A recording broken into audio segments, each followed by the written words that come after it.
¿Qué tal, amigas y amigos en todo el país? Bienvenidos a Mesa de Análisis Salud. Este es un programa del Sistema de Radio y Televisión de la Universidad Católica de Santiago de Guayaquil. Los saludo una vez más, su amigo siempre, el doctor Jesse León. Usted está en sintonía del 1190 en AM en su radio o en el canal 42 en UHF. Y si tiene TV Cable, en canal 74 en TV Cable. Además, estamos presentes en todo el territorio nacional, incluyendo las Islas Galápagos, pero también llegamos a todo el mundo a través de www.ucsg.edu.es. Muy seguramente varios de nuestros televidentes en algún momento de su vida han sufrido algún tipo de lesión ósea, una fractura o quizás una torcedura. O lo que suele pasarnos a los hombres que nos gusta jugar pelota, algún tipo de deporte, sugerirnos o sufrimos, mejor dicho, generalmente de desgarres musculares o en las lesiones tendinosas. ¿A quién hemos acudido en esos momentos? Momentos muy dolorosos, por supuesto, a un traumatólogo. En el programa de hoy nos honramos de querer abordar con un destacado profesional de la traumatología y ortopedia, un famoso cirujano traumatólogo ortopedista que es el doctor Ángelo Aguad, con quien vamos a tratar todos estos problemas de salud por los cuales podemos pasar. Doctor Aguad, muy buenos días, muchas gracias por venir al canal, nos honra con su presencia. Doctor Ángelo Aguad, ¿qué es un hueso? Empecemos por ahí para que la gente que no es doctora pues pueda entender qué es un hueso, cómo se constituye, esas cosas que usted conoce más que todos. Muchas gracias, Jesse, por la invitación. Desde hace días estábamos hablando, ya meses creo, y por una y otra razón y las obligaciones en el hospital, pues ha hecho difícil que pueda cumplir y aprovecho ahora para agradecerte, ¿no? Bueno, contestando a tu pregunta, creo yo que el esqueleto humano es la base de todo ser humano, de toda persona, porque si no tenemos el esqueleto, si no tenemos el hueso, ¿cómo en este momento nos sentamos y cómo nos paramos? Es el soporte. ¿Cómo caminamos y deambulamos? ¿Cómo nos acostamos? Si no tenemos un esqueleto, que es el que nos da la firmeza y la orientación de estar en pie, no podríamos tener nada. Entonces, el hueso es la estructura básica, fundamental del cuerpo humano. Tú sabes que encima del esqueleto óseo vienen ya los tejidos musculares, vienen las venas, las arterias, los nervios, el tejido graso y terminamos con la piel afuera, ¿no? Entonces, el hueso es un componente muy importante del cuerpo. Claro está, sin dejar de lado pues las otras estructuras anatómicas como el cerebro, el corazón, el hígado, el vaso y los ojos y la nariz y todo lo que tenemos. Todo es importante en la todo es corporal. Importante, pero lógicamente si no tenemos un esqueleto, no hay soporte, no tendríamos un soporte y no tuvieras dónde estar la cabeza y dónde estar el cerebro y a dónde tener el hígado si no tienes una caja torácica que prácticamente lo proteja, ¿no? Perfecto. Doctor, si me permite una analogía, es como que, por ejemplo, yo quiero hacer una construcción, una casa. Yo puedo tener el deseo de hacer la casa, pero si no tengo las varillas de acero, de hierro, no puedes obviamente tener un buen soporte ese concreto, será muy frágil. Así vendría a ser más o menos la estructura ósea. Exactamente, lo acabas de mencionar en un ejemplo muy gráfico y significativo. Son los pilares del cuerpo humano. Sin ese pilar se cae la casa, no existe casa. Oiga, mi doctor Aguad, una Dígame. pregunta. En su experiencia, ¿cuáles son las lesiones a nivel de hueso que más comúnmente le llegan en la práctica hospitalaria o en la práctica privada? Bueno, la más común de todas como tal no existe. No existe. No hay. Nosotros en el Hospital Vernaza tenemos 60 camas que conforman el servicio de ortopedia y traumatología. 60 camas, 60 un camas. servicio súper grande. Ok, ojo, eso es solamente en el área física que corresponde al servicio de traumatología. O sea, es una parte del servicio, no es todo el servicio. No es todo el servicio, Correcto. porque emergencia es un mundo aparte. Tú estuviste con Así nosotros es. en la emergencia del Vernaza, sabes lo que es eso. Es un mundo. Ha cambiado significativamente Ha mejorado desde muchísimo. aquellas épocas en que hacíamos nuestras residencias allá. Lo que sí te puedo manifestar es que a más de esas 60 camas tengo un promedio de 30 pacientes más fluctuantes, itinerantes en otros servicios que nos prestan las camas debido a que no tenemos el espacio físico para tener a tanto paciente, a tantas personas que se fracturan. Hoy en día sí, y si a esto le sumamos pues los beneficios que te da el gobierno, que hay que aplaudirlos, como el SOAT, el Ministerio de Salud Pública, el FONSAT, y hoy en día pues el Hospital Vernaza prácticamente atiende a los pacientes del IES también. Qué maravilla, doctor, qué bien. Entonces tenemos prácticamente copado todo el servicio, lo tenemos lleno, a full, siempre, 24/7, 365 días tenemos lleno el servicio de traumatología. Y como sigue llegando gente, lógicamente, de alguna manera tenemos que atenderlos. No podemos nosotros derivar a otras partes. Entonces, captamos a todos los pacientes que llegan de todas partes, absolutamente de todos lados. Incluso gente que llega de Galápagos y gente que llega de provincias. Yo me acuerdo que cuando estábamos en el hospital, estábamos en la residencia, nos llegaba gente de Colombia, de Perú, venían muchísimas personas a hacerse tratar acá al Hospital Bernaza en el área de traumatología y ortopedia, que tiene mucho prestigio. Sigue siendo igual, o sea, tenemos extranjeros que llegan, no es que vienen a operarse a nuestro país, creo que no sucede así, pero sí son extranjeros que en el momento de presentar algún tipo de trauma o algún tipo de lesión a nivel musculoesquelética acuden a nuestro hospital. Y hablo musculoesquelética porque es el área en la que manejan en complejo. Nosotros nos dedicamos ahí, de la cual pues tú sabes, soy el jefe. Claro, es que imagínate, yo digo, si te lesionas un hueso, también da lesión a no solamente el hueso, sino a las estructuras que lo rodean. Así es. Por ejemplo, músculos, tendones. Dentro de esto, una fractura básicamente es que se rompe la continuidad del hueso. Así es la pérdida de la solución de continuidad del hueso. Y una fisura, para que las personas que nos están siguiendo puedan tener la figura más clara. Una fisura es la fractura incompleta. Es decir, no se separó el hueso, sino que quedó sentido, una línea que no se abrió. No llega a la otra cortical. Correcto. ¿Ya? Entonces nosotros tenemos, el hueso es una estructura, si es un hueso largo, que es generalmente el que más se suele fracturar porque tenemos huesos largos, huesos cortos, huesos planos. Entonces, si tenemos un hueso largo, el hueso largo tiene una estructura prácticamente circular, que no es circular perfectamente un círculo porque tiene caras que son más aplanadas, más chatas, más irregulares, dependiendo de la necesidad que tenga ese hueso para la inserción de los músculos, es decir, que tengamos el soporte tal cual es, ¿verdad? Hay huesos que tienen prácticamente canales dibujados, que es por donde pasan los nervios. Entonces, lógicamente, una fisura estaría comprendida en el momento en que solamente se abre una cortical. ¿Ya? Es solamente una raya que no completa la otra cortical. O sea, no es un corte incompleto. Es un corte incompleto. Por eso se denomina fractura incompleta como tal. Entonces, las fracturas incompletas se las maneja muy sencillamente. En muchas ocasiones solamente le podemos poner un brace o le podemos colocar un aparato de yeso. Y con eso controlamos las fracturas incompletas. Si es un yeso, doctora Watt, ¿cuánto tiempo le quedaría el yeso a esa persona, esa férula? Ok, poner un yeso, para los amigos que nos escuchan, no es así poner un yeso y ya está. No es tan fácil como no es tan fácil como se cree. El yeso puede ser el mejor aliado del médico y puede ser también el peor enemigo del médico, incluyendo el peor enemigo del paciente, porque uno tiene que cuidar el yeso. Hemos visto un sinnúmero de ocasiones, Jesse, problemas del yeso que por más de que tú lo coloques bien, de una forma adecuada, si el paciente no cumple las indicaciones del médico, es decir, no cuida el yeso, no mantiene su miembro afecto elevado, lógicamente se va a hinchar. Y si no le prestas la debida atención, imagínate un miembro hinchado en una superficie rígida como el yeso, que no permite expander el tejido, va a producir lesión en piel y en muchas ocasiones pueden llegar hasta gangrenas por una isquemia. Así es, por falta de oxigenación y por falta de irrigación de este tejido. Entonces, no es tan sencillo ponerlo y no es tan sencillo mantenerlo. Ya, peor, lamentablemente la idiosincrasia nuestra es que con el yeso, yo tuve una vez una paciente que con un yeso estaba esquiando en Salinas. No puede ser. Exacto. Es una falta de seguridad y responsabilidad de la persona. Entonces, no, pero es que me acuerdo claramente que me dijo, pero es que usted me dijo, doctor, que como era yeso plástico se me podía mojar. Mojar sin problema. Sí, efectivamente. Hoy en día el yeso está constituido de un material de fibra. Ya no es de cal como lo era antes el yeso como tal. O sea que es un soporte mucho más liviano. Es más liviano, más higiénico, es más fresco. Y es más colorido, porque lo veo que usted pone colores bonitos. Usted le pregunta, el otro día estuve en su consultorio, le preguntaba a una paciente, ¿quieres roja, amarillo, azul? El color, el paciente escoge el... O sea que si hay para si los tú quieres rosado, hay rosado. Para los emelexistas hay amarillo y para los barcelonistas azules. O sea, para la gente liga todavía hay un color verde, por si acaso. Así es. O sea, hay color para todos los gustos. Qué maravilla. De hecho, cuando juega la selección, en ocasiones anteriores, a la gente le gustaba que se les ponga amarillo, azul y rojo de acuerdo al lugar. Seguidores a muerte de la selección. A muerte, que hasta el yeso lo cargaban con las banderas, con el tricolor, ¿no? Qué bonito, ¿no?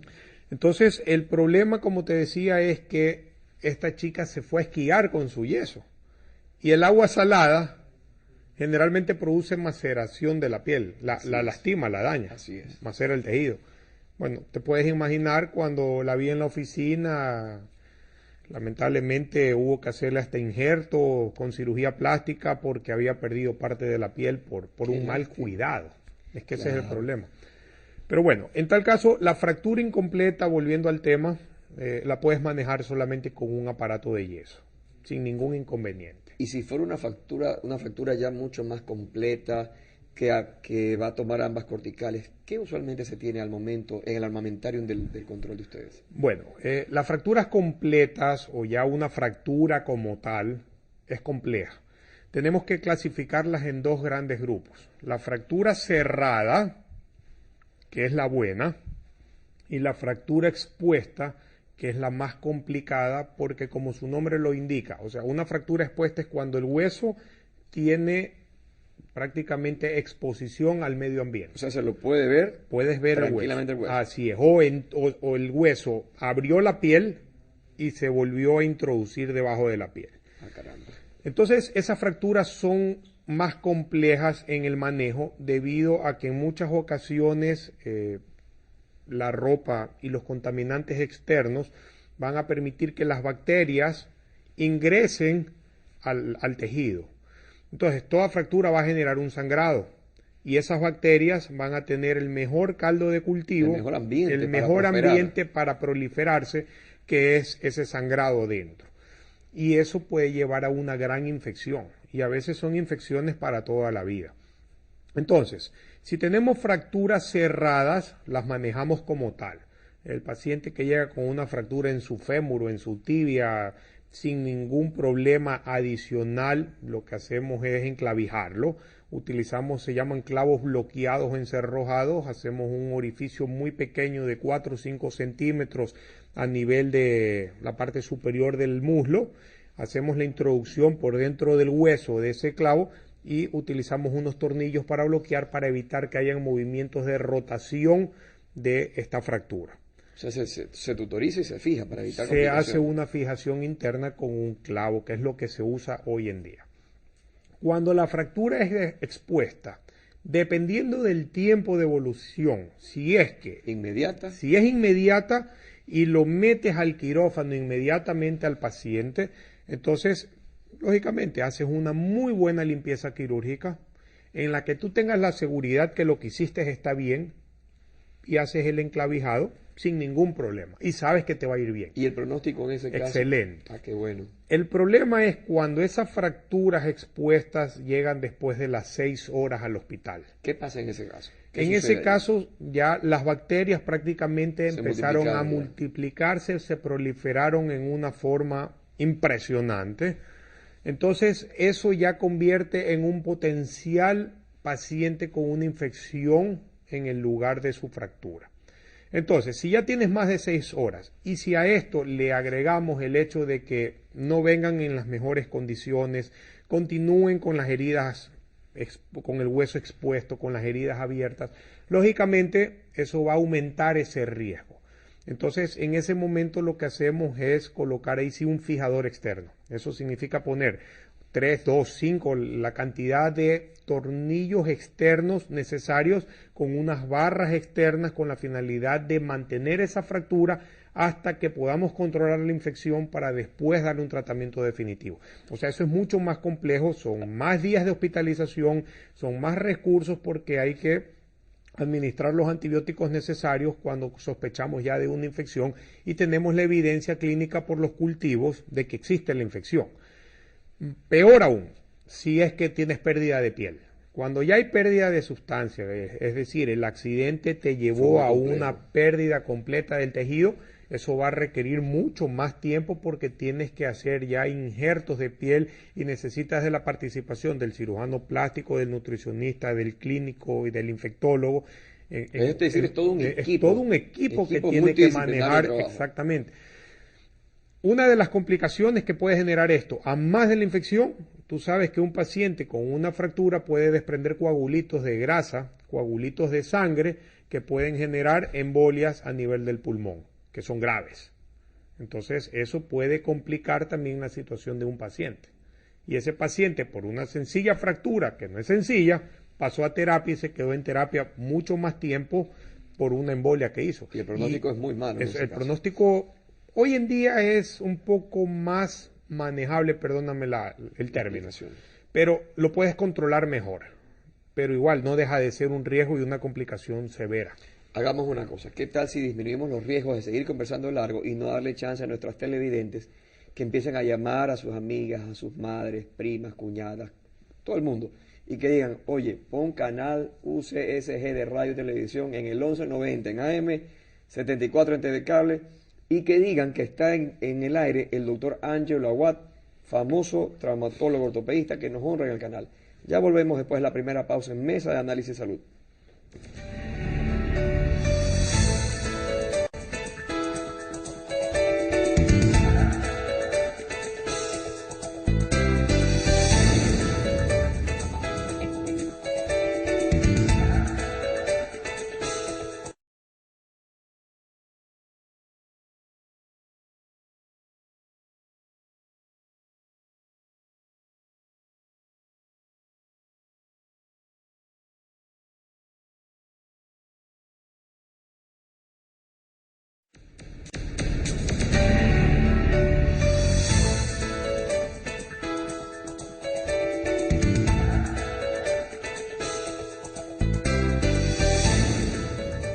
¿Qué tal, amigas y amigos? Muchas gracias por continuar en sintonía de UCSG, Sistema de Radio y Televisión de la Universidad Católica Santiago de Guayaquil.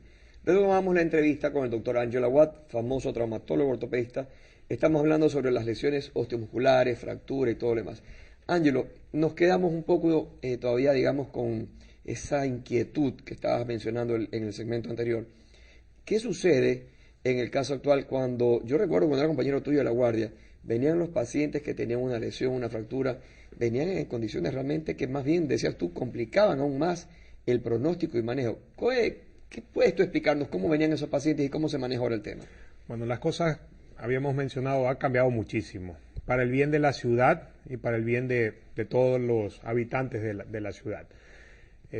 Recuerdo aquellas épocas, venían los pacientes en el balde de la camioneta, con el hueso a vista y paciencia de todos. Con las gallinas, con los cuyes. A veces venían con gallinas, con los perritos, con los cerdos, ahí en ese mismo balde de la camioneta. Lo importante era tratar de llevar al paciente a la casa de salud, en este caso pues al hospital. Acuérdate, observábamos cómo les echaban brea sobre el hueso, para que no sangre el hueso.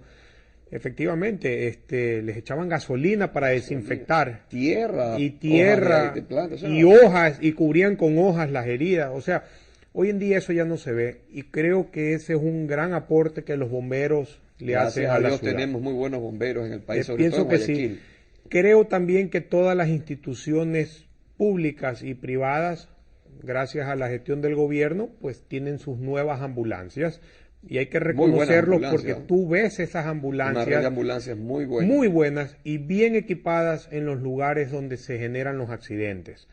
Es más, puedes observar que hay un vehículo que se estrella, un solo vehículo, y ves 3 ambulancias. Ves la ambulancia de bomberos, los bomberos, de la Cruz Roja, Civil, o policía, de la misma comisión de tránsito. Así es. Entonces, eso es bueno porque hoy en día ya existe gente que se capacita para manejar esas ambulancias en mayor cantidad. Así es, y no para manejar, referirme al hecho de conducirlas, porque tú manejabas las ambulancias en la guardia. Así es. Ya, me refiero al hecho de que saben cómo manipular a los pacientes para evitar que se compliquen los problemas que puedan tener. Entonces, si es que llegan y observan una fractura, de hecho hoy tienen hasta la máquina para cortarte el carro en 2 y poderte sacar entero. Esas tenazas salvan la vida a usted, a mí, a todo el mundo. Me acuerdo hace años atrás, pues prácticamente era jalar el cuerpo para ver cómo salía, y lo que no generó el accidente lo generaba la gente que sacaba al paciente o al enfermo o al accidentado del vehículo donde se accidentó. Que muchas veces era peor. Era peor. Sobre todo el traumatismo de columna cervical. Entonces, hoy uno puede observar en un accidente de tránsito, llegan los paramédicos, llegan las personas capacitadas. Con buen equipo. Con muy buen equipo de primera, como en cualquier ciudad del mundo, en cualquier país de primer mundo. No hay nada que envidiar. De hecho, hago un paréntesis, tú sabes bien, Jesse, que gracias a la oportunidad uno puede viajar y trato de asistir siempre a todos los eventos y a todos los congresos que puedan haber, tanto en los países latinoamericanos como en Europa o en los Estados Unidos. Y la verdad es que nuestro nivel ha superado muchísimo. Estamos en nivel 1. Así es. Lo que se hace en todas partes del mundo, lo hacemos nosotros acá en el Ecuador y lo hacemos sin ningún reparo. De hecho, antes teníamos limitaciones. Y muchas. Como los materiales de osteosíntesis o los implantes que se utilizaban. Hoy en día, pues déjame decirte que ya no es así. Hoy en día, gracias al aporte del IES y de las entidades que el gobierno permite que le den ayuda a los pacientes, pueden tener acceso. Una predisposición y un acceso impresionante. Pueden tener, créeme, el acceso a cualquier implante. Hay pacientes que en cirugías de rodilla prácticamente llevan $15,000. Para que tengan, solamente en una cirugía en la que haces un reemplazo de un ligamento. Para darte un ejemplo. Pero eso es excelente, porque significa que estamos realmente a un nivel que no nos deja marcadas distancias tecnológicas. Ya no nos quedamos. Ya no es que me voy a los Estados Unidos a operar porque aquí no se hace eso, aquí se hace todo. O sea que nuestros médicos, nuestros hospitales y obviamente los proveedores de tecnología, los proveedores estamos al día completamente. Qué maravilla. Entonces, lo que te decía y por qué salió esto, porque hoy tú ves que llega el cuerpo de paramédicos de la ambulancia al accidentado y lo primero que hacen es inmovilizarle su columna cervical con un aparato de estabilidad, con un collarete, luego de eso lo sacan con cuidado, el paramédico lo examina para ver qué partes de su cuerpo tiene fracturado y si tiene fracturas en extremidades inferiores, utilizan un aparato para estabilizar estas fracturas, que es una especie como de funda envolvente que tiene velcro a los lados, lo que hace fijar para darle estabilidad y evitar que ese hueso fracturado vaya cortando estructuras alrededores o vaya generando más daños o más dolor o que vaya generando más dolor. Exactamente así es como funciona hoy en día. Con mayor razón, pues si tienen traumas cerrados de tórax o de abdomen, pues el traslado es inmediato al hospital y se actúa mucho más rápido a lo que llegan al hospital Bernaz. Ángelo, una consulta. ¿Qué herramientas o cómo ustedes logran diagnosticar fracturas o lesiones de este tipo generalmente hoy en día? Bueno, la principal herramienta creo que es la clínica. Viendo a un paciente, tocando a un paciente y escuchándolo cuando puede hablar, tú puedes decir tiene una fractura en tal miembro o en tal parte afectada. Lógicamente puedes decir sí, tiene una fractura, pero no vas a saber qué tipo de fractura es, pues si es una fractura oblicua, si es corta, si es larga, si es transversa, si es conminuta, si es desplazada, si es cabalgada. O sea, toda la clasificación que se requiere para conocer esto, ¿no? Que nos demoraríamos toda la mañana mencionando. 3 programas más siquiera. Entonces, para eso existen los rayos X. Definitivamente, paciente que ya llega al hospital prácticamente llega con un prediagnóstico, un diagnóstico, ¿no?, presuntivo que dice paciente con fractura en el fémur o paciente con fractura en su brazo. Bueno, ya sabemos, va a rayos X y se toma la radiografía pues, o la serie ósea dependiendo del tipo de trauma y dependiendo del accidente. Entonces, pues si es un accidente de tránsito en el que hay mucho compromiso y tú te das cuenta de que fue un accidente serio, haces una serie radiológica en la que tomas desde columna cervical, tomas tórax, abdomen, columna lumbar, pelvis, que es muy importante, y extremidades inferiores. Y con eso ustedes ya tienen una idea más clara y precisa. Exactamente. Y es un examen relativamente económico, comparando con otro, por ejemplo, una resonancia es mucho más cara. Totalmente. Y no puedes hacerle una resonancia a todo el cuerpo del paciente para ver si hay o no hay fractura. Entonces tú haces las radiografías de acuerdo a tu necesidad y luego de eso, pues lo que procedes es ya a preparar los exámenes que corresponden, pues la valoración cardiológica para que entre al quirófano. Y una vez que el paciente tiene todo esto, ustedes tratan de programarlo en el menor tiempo posible, por lo que te estoy entendiendo. Cuando son fracturas expuestas, se operan inmediatamente. Cuando son fracturas cerradas, por la magnitud magnitud y la cantidad de gente que llega no las podemos operar inmediatamente. No tenemos espacio físico ni personal para operar todo en ese mismo momento. Entonces tenemos que diferir un poco esas fracturas, 24, 48, 72 horas, de acuerdo a la gravedad, de acuerdo a la situación, de acuerdo a la condición del paciente, porque si no es un paciente que tiene SOAT o que no tiene seguro social, sino que es un paciente indigente de la calle, entonces nosotros también tenemos que conseguirle a la empresa para que nos donen los clavos que vamos a necesitar.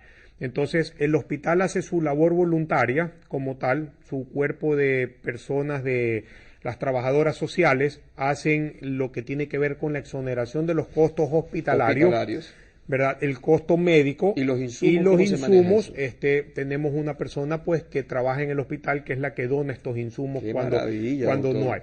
Entonces eso como que tiende a retrasar un poco más esta situación. Pero en el peor de los casos se atiende, o sea, siempre se atiende. Nosotros no, te repito, lo decía al comienzo de esta entrevista, no dejamos de atender a un paciente. Siempre, o sea, eso es condición del servicio al que me pertenezco, en el que todo paciente tiene que ser atendido. Bueno, hay cosas, si tienes una fractura de muñeca, te resuelven la fractura de muñeca en la emergencia y te envían por la consulta externa, porque si vamos a ingresar todos los pacientes que ingresan por fisura, una lista de espera inmensa, pues. O sea, no nos abasteceríamos nunca. Y te lo digo muy honestamente, el servicio de traumatología tiene cualquier cantidad de ingresos por trauma como tal, por la emergencia, y no podemos ingresar a todos esos pacientes tampoco. Claro, Entonces hay cosas que sí deben ser ingresadas, que lo hacemos. Hay cosas que se pueden manejar ambulatoriamente, que es lo que se hace, y lo hacemos muy bien, así es. Ángelo, yo te hago la consulta. Cuando el director del canal y el director del programa y las productoras se reunieron, se tomó como la base, básicamente, el último censo de estadísticas de población, de vivienda, etcétera. Y aquí se vio que una de las causas de mayor complejidad que origina complicaciones y que origina mortalidad es esto que estamos hablando, los traumas musculoesqueléticos, tanto por violencia, tanto por accidentes de tránsito, pero sobre todo por deportes. Yo quisiera preguntarte, porque yo siempre he visto que tú en tus charlas, en tus conferencias y en tu consulta, tienes mucha gente que hace deporte, tanto los que somos así, digamos, deportistas aficionados, y también tienes deportistas de alto nivel de rendimiento, o sea, profesionales. ¿Qué tipo de lesiones se ven usualmente en la práctica de un deportista? ¿Cómo manejan eso ustedes? ¿Qué es lo que más les llega? Bueno, hoy en día prácticamente hay dos grandes grupos. El paciente que es el que tiene una fractura y ahora prácticamente lo que es la medicina deportiva. Se ha dividido mucho. De hecho, hoy en día, exacto, hoy en día ya hay congresos que hacen solamente medicina deportiva y hay congresos que se dedican solamente a lo que es fracturas, a lo que son implantes, a lo que son prótesis, a lo que, o sea, prácticamente como que se va seleccionando más exactamente a los médicos. Efectivamente, como jefe del servicio de traumatología, pues estoy encargado de todo lo que es la parte de fracturas. Lo que más hago yo en mi parte profesional privada, como tú lo acabas de decir, es lo que tiene que ver con medicina deportiva, todo lo que maneja pues articulaciones, lo que es la ciencia, que ahora prácticamente ya es una especialidad aparte, que es la artroscopia. Qué bonito, qué bonito. Entonces, sí, lo que hacemos es tratar de reconstituir, de reparar, de mejorar la función de las articulaciones como rodilla, hombro, muñeca, tobillo. Básicamente a eso es. Tú decías algo que es muy cierto. No es lo mismo ser un deportista que se entrena diariamente para llegar a una competencia, un alto nivel deportivo, a un alto nivel, que una persona que dice, yo soy deportista porque me meto a la piscina 15 minutos una vez a la semana y ya soy nadador. Eso no existe. Peor todavía, hoy en día pues se lo ve muy frecuentemente la gente joven que va a jugar fútbol a las canchas sintéticas. Y lo hacen con pupo de cancha de césped. O sea que hay pupos para cancha sintética. El pupillo debería ser el zapato ideal para la cancha sintética, por eso es de plástico. Entonces, cuando utilizan pupo, lo primero que van a hacer es se resbalan, romper su menisco. Y con un poco más de intensidad pueden romper su ligamento cruzado. Y sí, si la rodilla es la que más va a sufrir. La rodilla sufre muchísimo en estas canchas sintéticas. Ya. Si tienes una inversión del pie, porque pisaste mal, vas a tener algo que ustedes deben haberlo escuchado muy frecuentemente, un esguince del tobillo. La torcedura que decimos en el campo. La torcedura del tobillo. Exacto. ¿Ya? Y eso es básicamente lo que genera ese tipo de actividad en cancha sintética. Si juegas vóley o haces pesas, vas a tener trastornos a nivel de tus hombros.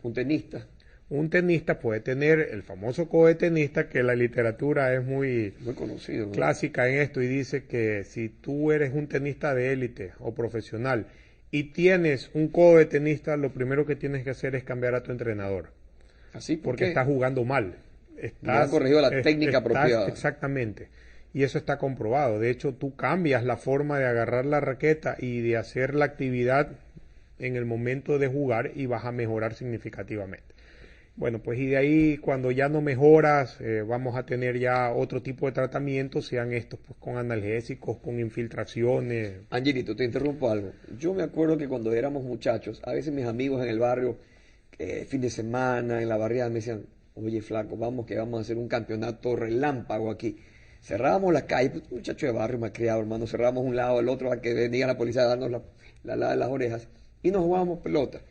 Y recuerdo que en algunas ocasiones mis compañeritos del barrio, de la rayada, se lesionaban y todo. Y lo que primero hacían, mi querido Ángelo, es ir a buscar un sobador por el Parque Centenario, por el Parque Victoria.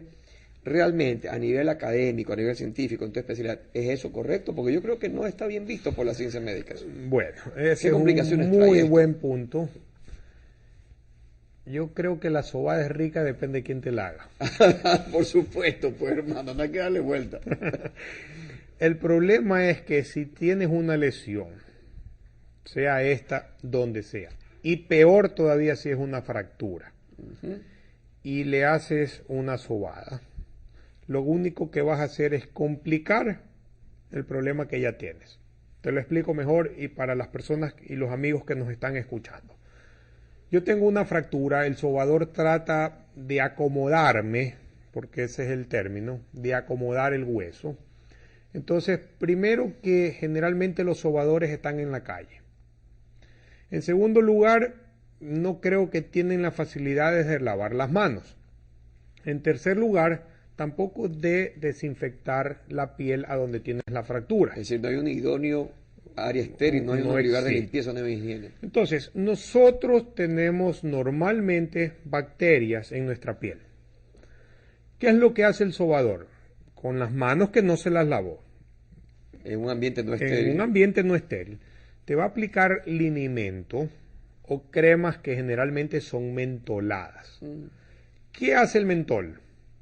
El mentol va a generar calor y frío y va a hacer algo que en la piel abre los poros. Todos tenemos poros. Entonces, esos poritos que son los huequitos que no se ven, pues se hacen más grandes y le va a permitir, le vas a abrir las puertas a que todas esas bacterias que están en la piel bienvenidas sean, se metan al lugar a donde está la fractura o la inflamación.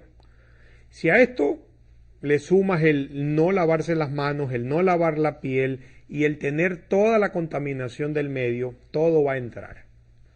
Termina de sobarte y ¿qué es lo que hace? Te ponen unas plantitas, unas hierbitas, unas cañitas, ¿verdad? Correcto. Y a eso creo que le ponen una pasta, Dios sabe de qué. Pasta de dientes, vamos. No sé. Y así te quedaste.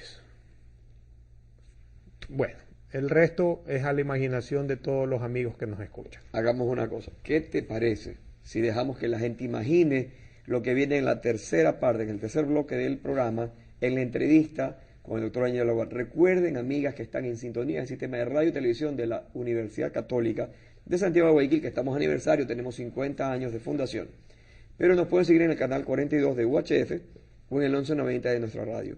Y a todo el mundo nos pueden escuchar a través de www.ucsg.edu.c. También pueden seguirnos a través de todas nuestras páginas sociales, Twitter, Facebook, YouTube, la que usted quiera. Hacemos una nueva pausa para regresar luego de la siguiente con el doctor Ángelo Aguad. Ya volvemos.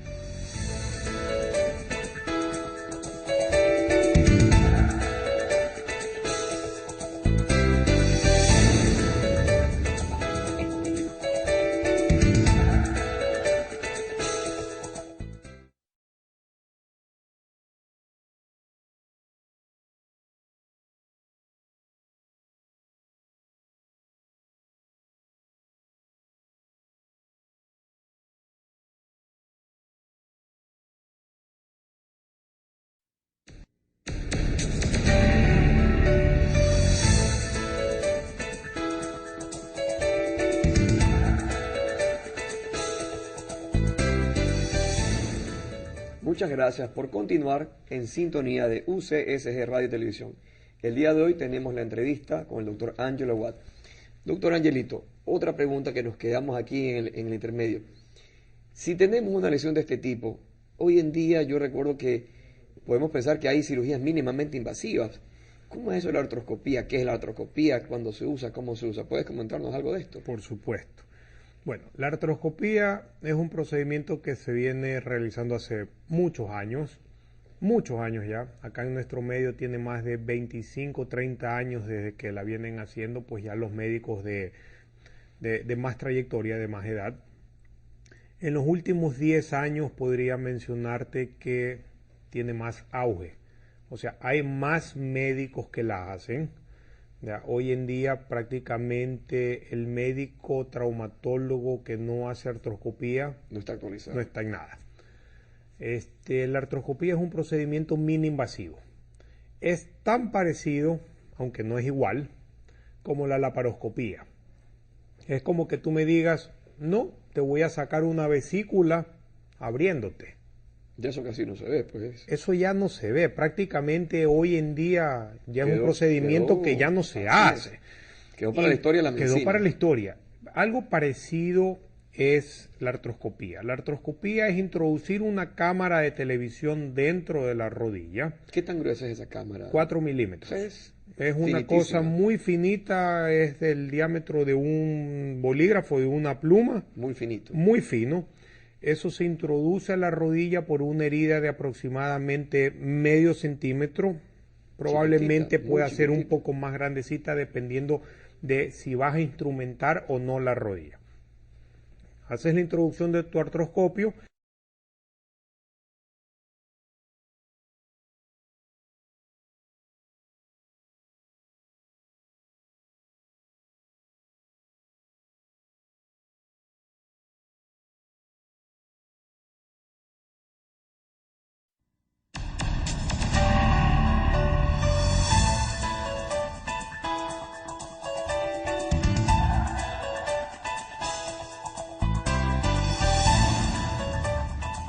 Muchas gracias por continuar en sintonía de UCSG Radio y Televisión. Estamos en la entrevista muy buena, por supuesto, con el doctor Angelo Watt, famoso traumatólogo ortopedista de nuestra localidad, jefe del servicio de cirugía de ortopedia y traumatología del Hospital Bernaza. Angelo, estaba yo por consultarte, esa gente que hace deporte, que a ti te llega todo el tiempo en la consulta, que se lesiona. Hablábamos del deportista de fin de semana versus el deportista de élite, un deportista de alto rendimiento. ¿Qué es lo que tú más ves usualmente en la consulta? Bueno, lo que más se ve son lesiones deportivas, lesiones a nivel de las articulaciones de la rodilla, el tobillo y desgarros musculares. Estábamos conversando que los pacientes de alto rendimiento son los que menos se lesionan. Y ellos son los que menos, mira que no he dicho que no se lesionan, no se lesionan tampoco. Sí se lesionan, pero se lesionan menos debido a la masa muscular, debido a su contextura. Mírale la pierna, pesas. Exacto, mírale la pierna, el muslo a un deportista de élite, es un muslo de este porte. Mi piernita creo que es la mitad de uno de esos muchachos. Por eso te digo, tu pierna es un brazo de ellos. Un bracito de ellos, claro, son muy Entonces, están sometidos a mucha actividad, están sometidos a mucha tensión y a mucha resistencia. Entonces, a mayor masa muscular, menos probabilidades de lesiones, menos probabilidad de que haya complicaciones. Sí las hay, pero menos que el común denominador de todos nosotros que no estamos entrenados en ese para nivel de rigor, ¿no? hacer actividad física forzada diaria. Entonces, ¿qué es lo que sucede? ¿Por qué se asocian las lesiones de la rodilla con los futbolistas de élite? ¿Tú sabes por qué? No, dímelo, tú que eres el especialista, dímelo. Ok, cuando tú te rompes un menisco, Jesse se rompió su menisco. Y fuiste, familia, te operaste, amigos, se enteró a lo mejor tu esposa. Así es. Ya está. Y como entraste y saliste por la misma, porque es una cirugía ambulatoria, no se notó. Ni se notó. ¿Qué es lo que sucede con un deportista de élite, de la selección de un equipo local? Eso sí es noticia popular, todo el mundo lo comenta. Sale en los periódicos, se rompió el menisco, se lesionó el ligamento, se desgarró el tendón o se fracturó cualquier cosa. Lógicamente, eso va acompañado del tiempo de inactividad en ese campeonato que va a tener ese deportista. Entonces por eso todo el mundo habla y sigue hablando. Y por eso se asocia entonces Y por que eso creemos se lo que asocia. por este deporte Así la es. lesión. Hoy en día se ve más este tipo de lesiones en mujeres que utilizan zapatos de este alto, Una super plataforma. pero de este alto. Yo que soy bajito me veo más bajito a esa muchacha, pues hermano. Bueno, yo lo he visto a usted, doctor Jesse, más o menos por aquí. Le llego de llavero a la muchacha ahora. Entonces, cuando utilizan esos tacos de este porte, van a tener mayor predisposición a las lesiones o del tobillo o de la rodilla. Porque los meniscos se lesionan en el momento que fijamos el pie y hacemos rotación. Ay, ay, ay. De hecho, lo vemos más frecuentemente hoy en las personas que hacen bailoterapia. Ujú. Entonces, Bailando. todo el mundo ahorita es la moda hacer la bailoterapia, qué Todos chévere, queremos estar en forma baile. con el baile. Exacto, entonces te diviertes bailando, ejercitas tu cuerpo y estás en forma.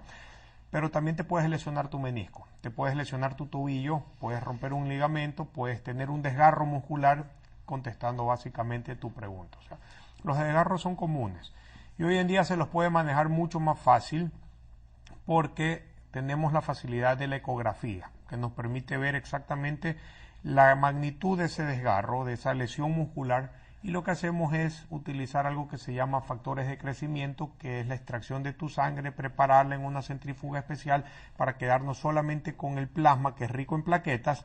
Eso lo inyectamos y prácticamente es como que si estuviéramos acelerando la cicatrización, recordando y teniendo en cuenta que las plaquetas es prácticamente el cicatrizante del cuerpo, ¿no? Excelente. Entonces, si tú tienes un concentrado de plaquetas, vas a mejorarlo más rápido. Ángelo, algo que también nos preguntan, y nosotros que estamos a veces contigo, te hacemos a ti ahora en este momento la consulta. Cuando la mujer va avanzando en edad, sus cuestiones hormonales le pasan la factura, sobre todo a las señoras. Y hemos visto que eso altera el tema de la concentración de minerales en los huesos, es decir, hablamos de osteoporosis. Y es más común también, a medida que la persona avanza en edad, su sistema de locomoción es menos potente, es menos fuerte, y uno se vuelve más frágil. Y tienes tú esos casos de osteoporosis y tienes esos casos de fracturas de cadera. Así es. ¿Qué se A hace ver, en esos casos? La osteoporosis, y aquí me van a caer encima todos. Dios mío. La Aquí te defendemos en la eso. osteoporosis yo no creo que es una enfermedad. Es un proceso. La hicieron una enfermedad. Entonces también sería una enfermedad las arrugas que ya te salen por aquí, La presbicia, porque te aumenta. las canas que tengo por acá. Eso es elegancia, primo.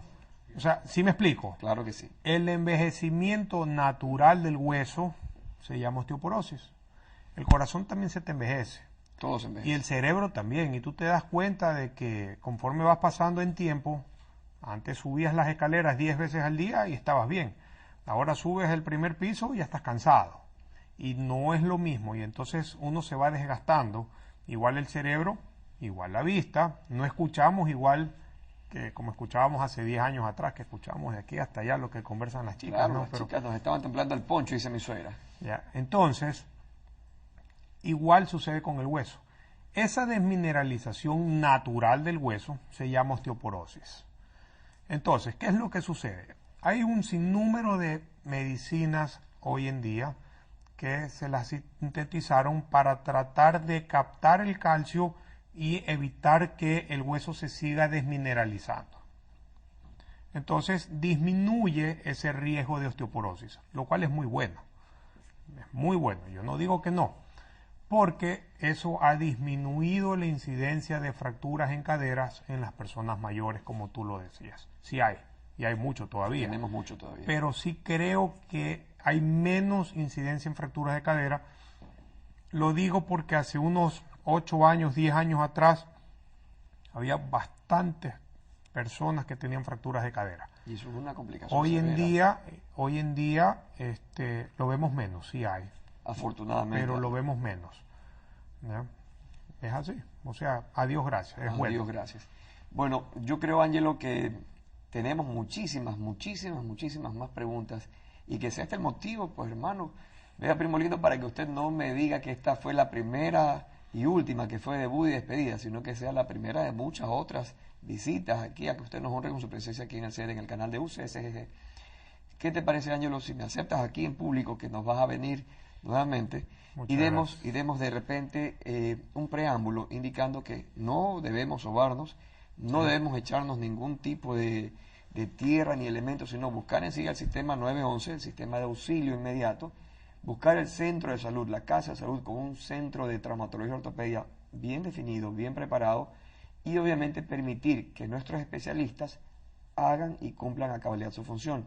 Más aún aprovechando que tenemos que el gobierno nacional y las casas de salud, tanto públicas como privadas, están colaborando en la mejoría de la calidad de atención en los que son lesiones osteomusculares. Lamentablemente, Ángelo, tú sabes que el tiempo en televisión, cuando uno la pasa rico, cuando uno la pasa divertida y bien, el tiempo se va muy rápido, uno no lo siente. Afortunadamente esperemos que haya sido así, porque yo lo he disfrutado esta entrevista contigo, esperemos que ustedes, amigas, amigos televidentes, amigos radioescuchas, lo hayan hecho, porque lamentablemente aquí concluye nuestro programa, pero agradecemos una vez más al doctor Ángelo Aguad por habernos acompañado y honrados aquí, y al despedirnos les invitamos a nuestro reprise a las 13 horas y a las 21:30. No sin antes recordarles que pueden revisar todos nuestros programas en YouTube y además escribir sus comentarios y sugerencias en nuestra página en Facebook o en Twitter, o al correo electrónico mesadeanálisis@ucsg.tv. Si Dios lo permite, nos veremos la próxima semana. Les mandamos un fuerte abrazo de todo corazón para ti. Hasta pronto, nos vemos.